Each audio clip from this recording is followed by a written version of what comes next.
Hello City。Hello，太太早晨。你幾歲啊？我33歲。我真係33歲。有冇小朋友啊你？有。幾多個啊？有兩個仔。幾多歲？16歲同埋12歲。哦，16歲歲。咁你喺香港做咗幾多年啊？差唔多6年咯。差唔多6年啊，咁犀利。兩個僱主係咪同一個屋企㗎？唔係啊，唔同㗎。唔同，但係識嘅兩個。係啊，識，因為佢哋一個 family 㗎嘛。我一個 family，你第一照顧咩嘢啊？照顧婆婆。要做啲咩嗰陣時？婆婆都唔食得喊，唔食得講嘢，唔識自己食嘢。肯定要幫佢，係廁所都要幫佢，係沖涼啦，食嘢啦，同埋日日都幫你佢按摩啦咁樣。哦，因為佢乜都唔得，乜都即係瞓喺床嗰度咯。係啊，輪椅都唔用啦。係啊，要，但係唔係肯定日日用啦，要佢出街先用啦。哦，行拐杖都唔得啊？係啊，唔得。唔得㗎。哦，之後你去咗個孫嗰度做係咪啊？係啊。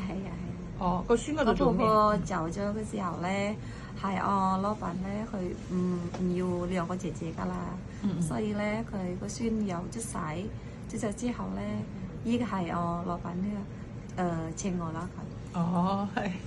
OK，嗰陣時你負責邊個餵奶啊嗰啲啊？都係我㗎，全部都係我㗎。先生太太翻工啦。太太先生翻工，但係由媽媽嚟過去，幫手照顧佢 BB 啦。邊個去買餸啊？買餸之前係先生，但係2年之後我自己買餸㗎。2年，即係呢2年就係自己買餸。係。哦，煮飯咧？煮飯有喎。哦。但係我唔係好叻煮飯啦。都食煮餸都得嘅，但係唔係最叻咁咯。每日煮俾幾多人食啊？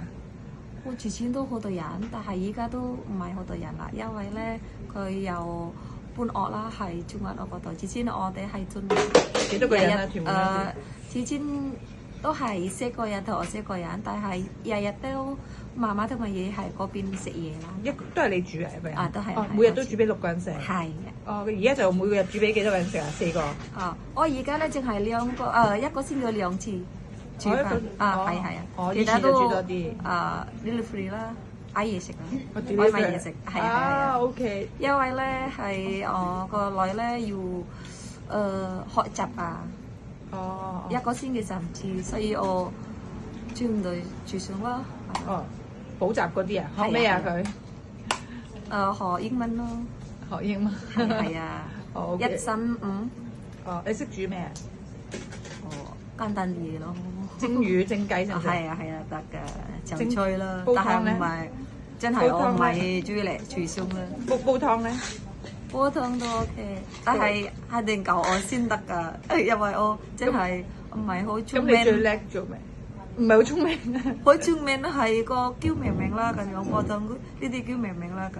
之前係屯門咧係嗰個媽媽咧又教我，但係後來先冇知又唔記得晒㗎啦。OK，我幾識教你都識嘅。嗯。好啊，唔該晒你。唔使客氣。拜拜。